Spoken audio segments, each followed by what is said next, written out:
India Pak വെടിനിർത്തൽ ധാരണ ഈ മാസം 18-ാം തീയതി വരെ നീട്ടി. ബുധനാഴ്ച നടത്തിയ DGMO തല ചർച്ചയിലാണ് തീരുമാനമുണ്ടായത്. പാകിസ്ഥാനെ അന്താരാഷ്ട്ര തലത്തിൽ തുറന്നു കാട്ടാനാണ് ഇന്ത്യയുടെ പുതിയ നീക്കം. വിദേശ രാജ്യങ്ങളിലേക്ക് സർവകക്ഷി സംഘത്തെ അയക്കുന്ന കാര്യം ഇപ്പോൾ കേന്ദ്ര സർക്കാരിൻ്റെ പരിഗണനയിലാണ്. അഫ്ഗാനിസ്ഥാനുമായുള്ള നയതന്ത്ര ബന്ധം ദൃഢമാക്കാനും ധാരണയായി. 2 ദിവസത്തെ സന്ദർശനത്തിനായി പ്രതിരോധ മന്ത്രി രാജ്നാഥ് സിംഗ് അല്പസമയത്തിനകം ഗുജറാത്തിലെ ഭുജിലെത്തും. ജമ്മുകാശ്മീരിലെ സ്കൂളുകൾ ഈ മാസം 19-ാം തീയതി തുറക്കും. 3 ജെയ്ഷെ ഭീകരരെ വധിച്ച ജമ്മുകാശ്മീരിലെ ത്രാലിൽ സുരക്ഷാ സേനയുടെ വ്യാപക പരിശോധന ഇപ്പോൾ തുടരുകയാണ്. ത്രാലിലെ പരിശോധനയുടെ വിശദാംശങ്ങളുമായി ശ്രീനഗറിൽ നിന്ന് ബൽറാം നെടുങ്ങാടി ചേരും. അതുപോലെ വെടിനിർത്തൽ നീട്ടിയ വാർത്തയുടെ വിവരങ്ങളുമായി അജീഷ് ജയകുമാർ ചേരുന്നുണ്ട്.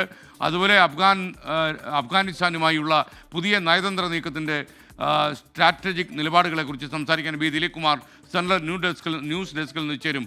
ആദ്യം ബൽറാം നെടുങ്ങാടി ശ്രീനഗറിൽ നിന്ന്. ബൽറാം, വിവരങ്ങൾ.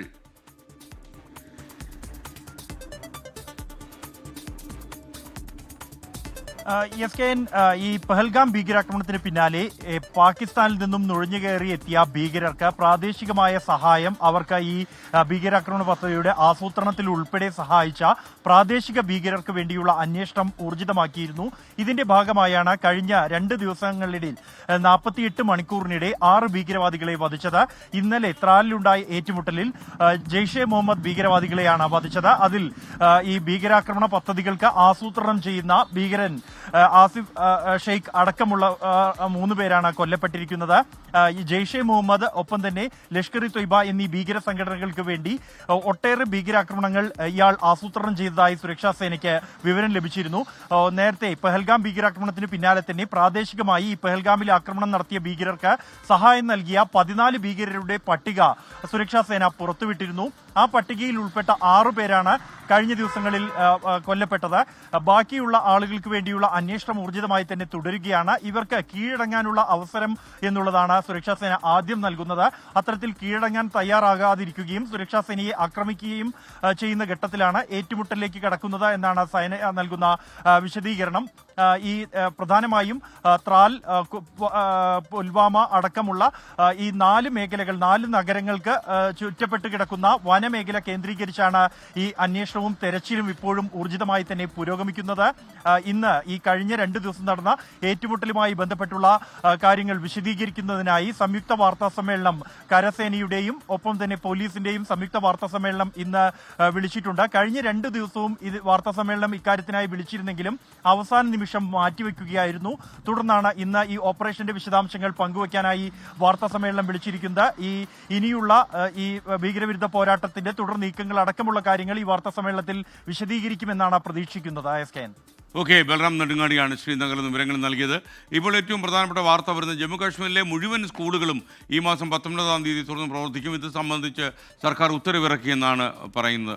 അതേപോലെ ഈ അഫ്ഗാനിസ്ഥാനോടുള്ള ബന്ധത്തിൽ പുതിയൊരു നയതന്ത്ര സമീപനം ഇന്ത്യ സ്വീകരിക്കുകയാണ്. അഫ്ഗാനിസ്ഥാനെ കൂടെ നിർത്താനാണ് ഇന്ത്യയുടെ ശ്രമം. പാകിസ്ഥാനെതിരെ ഈ ഇന്ത്യക്ക് പുതിയ കരുത്താവും ഈ അഫ്ഗാനിസ്ഥാൻ്റെ സാന്നിധ്യം. കൂടുതൽ വിവരങ്ങളുമായി നമുക്കൊപ്പം ദിലീപ് കുമാർ കൂടി സെൻട്രൽ ന്യൂസ് ഡെസ്കിൽ നിന്ന് ചേരുകയാണ്. ദിലീപ് കുമാർ, ഒരു പുതിയ നയതന്ത്ര ചാനൽ നമ്മൾ തുറക്കുകയാണ് അഫ്ഗാനിസ്ഥാനുമായി. പാകിസ്ഥാനെ ആഗോളതലത്തിൽ തന്നെ തുറന്നുകാട്ടുക എന്നതാണ് ഇന്ത്യയുടെ ലക്ഷ്യം. പാകിസ്ഥാനാണ് ഭീകരപ്രവർത്തനങ്ങളുടെ പ്രഭവ കേന്ദ്രമെന്നാണ് ഇന്ത്യ നേരത്തെ മുതൽ തന്നെ വിശേഷിപ്പിച്ചിരുന്നത്. മാത്രമല്ല, ഓപ്പറേഷൻ സിന്ദൂറിന് ആസ്ഥാനമായ കാരണങ്ങൾ അത് പാകിസ്ഥാനിൽ നിന്നാണ് തുടങ്ങിയത്. അതുകൊണ്ടാണ് പാകിസ്ഥാനിൽ പ്രത്യാക്രമണം നടത്തേണ്ടി വന്നത്. പാകിസ്ഥാനിൽ നടത്തിയ ഈ പ്രത്യാക്രമണത്തിൽ അവിടെ ജനങ്ങൾക്കൊന്നും അവരുടെ ജനങ്ങളുടെ ജീവൻ നഷ്ടപ്പെടാതെ തന്നെ വ്യോമത്താവളങ്ങൾ, സൈനിക താവളങ്ങൾ ഇവ തെരഞ്ഞുപിടിച്ച് മാത്രമാണ് ആക്രമിച്ചത്. ആ നിലയിലുള്ള ഉത്തരവാദിത്വം ഇന്ത്യ കാട്ടി. ഭീകര പരിശീലന താവളങ്ങളാണ് ഇന്ത്യ നശിപ്പിച്ചത് എന്ന കാര്യവും ആഗോളതലത്തിൽ ഇന്ത്യ വിശദീകരിക്കാൻ ഒരുങ്ങുകയാണ്. ഇതിനായി സർവകക്ഷി സംഘത്തെ വിവിധ രാജ്യങ്ങളിലേക്ക് അയക്കുന്നതിനാണ് ഇപ്പോൾ കേന്ദ്ര സർക്കാർ ആലോചിക്കുന്നത്. അന്തിമ തീരുമാനമായിട്ടില്ല. ഈ മാസം 23-ന് സംഘം പുറപ്പെട്ടേക്കുമെന്നാണ് ഇപ്പോൾ ലഭ്യമാകുന്ന സൂചന. ജമ്മുകശ്മീരിലെ ആസാദ് പാർട്ടിയുടെ തലവൻ ഗുലാം നബി ആസാദ്, ഓൾ ഇന്ത്യ മജ്ലിസെ മുസ്ലിമൻ ഇത്തിഹാദിയുടെ നേതാവ് അസദുദ്ദീൻ ഒവൈസി എന്നിവർ ഈ സംഘത്തിൽ ഉണ്ടാകുമെന്ന് ഇപ്പോൾ കരുതുന്നുണ്ട്. ഈ സംഘത്തിൽ പ്രധാനപ്പെട്ട രാഷ്ട്രീയ നേതാക്കളും പാർലമെന്റ് അംഗങ്ങളും ഉണ്ടാകും എന്നാണ് ഇപ്പോൾ ലഭ്യമാകുന്ന വിവരം. സംഘത്തെ സംബന്ധിച്ച് കൂടുതൽ വിവരങ്ങൾ ഇനി അറിയാനിരിക്കുന്നതേയുള്ളൂ. നേരത്തെ 94-ലും 2008-ലും ഇന്ത്യ ഇതേ രീതിയിൽ തന്നെ സർവകക്ഷി സംഘത്തെ വിവിധ രാജ്യങ്ങളിലേക്ക് അയച്ചിരുന്നു. UNHRCയിൽ UN മനുഷ്യാവകാശ സമിതിയിൽ 94-ൽ പാകിസ്ഥാൻ കൊണ്ടുവന്ന കശ്മീരിൽ മനുഷ്യാവകാശ ലംഘനമെന്ന് ആരോപിച്ചുകൊണ്ടുള്ള ഒരു പ്രമേയം, ആ പ്രമേയത്തെ പരാജയപ്പെടുത്തുന്നതിന് വേണ്ടി അന്ന് പ്രതിപക്ഷ നേതാവായിരുന്ന AB വാജ്പേയിയുടെ നേതൃത്വത്തിലുള്ള സംഘത്തെയാണ് പ്രധാനമന്ത്രിയായിരുന്ന PV നരസിംഹറാവു അന്ന് നിയോഗിച്ചത്. ആ സംഘത്തിൽ ജമ്മു കാശ്മീർ മുഖ്യമന്ത്രിയായിരുന്ന ഫറൂഖ് അബ്ദുള്ള, കോൺഗ്രസ് നേതാവ് സൽമാൻ ഖുർഷിദ് എന്നിവർ അംഗങ്ങളായിരുന്നു. പിന്നീട് 2008-ൽ മുംബൈ ഭീകരാക്രമണം ഉണ്ടായപ്പോൾ അന്നത്തെ പ്രധാനമന്ത്രി മൻമോഹൻ സിംഗും സർവകക്ഷി സംഘത്തെ വിവിധ രാജ്യങ്ങളിലേക്ക് അയക്കുകയും ഇന്ത്യ നിരത്തിയിട്ടുള്ള കാരണങ്ങൾ അത് ലോകരാഷ്ട്രങ്ങളെ ബോധ്യപ്പെടുത്തുകയും ചെയ്തിരുന്നു. തുടർന്നാണ് ലഷ്കർ ഇ തൈബയെ ഭീകര സംഘടനയുടെ പട്ടികയിൽപ്പെടുത്താനും പാകിസ്ഥാനെ ഭീകരവാദികളെ സഹായിക്കുന്ന രാജ്യങ്ങളുടെ ഗ്രേ ലിസ്റ്റിൽ പെടുത്തുന്നതിനുമുള്ള തീരുമാനം അന്ന് കൈക്കൊണ്ടിരുന്നത്. ഇതിൻ്റെ ചുവട് പിടിച്ചാണ് ഇപ്പോൾ പുതിയ നീക്കം. SKN. Okay, thank you Vijay Kumar. ഇന്ത്യയും പാകിസ്ഥാനും തമ്മിലുള്ള വെടിനിർത്തൽ കരാർ തൽക്കാല ഉടമ്പടിയാണെങ്കിൽ പോലും അത് 18-ാം തീയതി വരെ നീട്ടിയെന്ന വാർത്ത വരുന്നു. കൂടുതൽ വിശദാംശങ്ങളുമായി ഡൽഹിയിൽ നിന്ന് അജീഷ് ജയകുമാർ ചേരുന്നു. അജീഷ്, പറയൂ. SKN അതിർത്തി കടന്നുള്ള എല്ലാ സൈനിക നടപടികളും താൽക്കാലികമായി നിർത്തുന്ന വെടിനിർത്തൽ അത് 18-ാം തീയതി വരെ നീട്ടാനാണ് ഇരു രാജ്യങ്ങളും തമ്മിൽ ധാരണയായിട്ടുള്ളത്. Pakistan DGMO major general Kashif അബ്ദുള്ളയും Indian DGMO lieutenant general Rajiv ഖായും തമ്മിൽ ഹോട്ട്ലൈൻ വഴി നടത്തിയ ചർച്ചയിലാണ് ഇതിൽ ധാരണയായിട്ടുള്ളത്.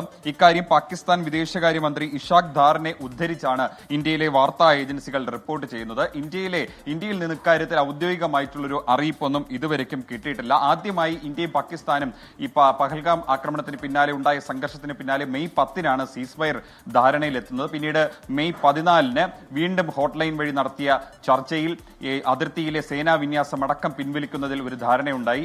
ആ ഹോട്ട്ലൈൻ ചർച്ചയിലാണ് മെയ് 18 വരെ നീട്ടാൻ തീരുമാനമായത്. മെയ് 18-ന് വീണ്ടും ഇരു രാജ്യങ്ങൾ തമ്മിൽ DGMO തല ചർച്ച നടത്തും. അതിനുശേഷം തുടർ നടപടികൾ സ്വീകരിക്കുകയും ചെയ്യും.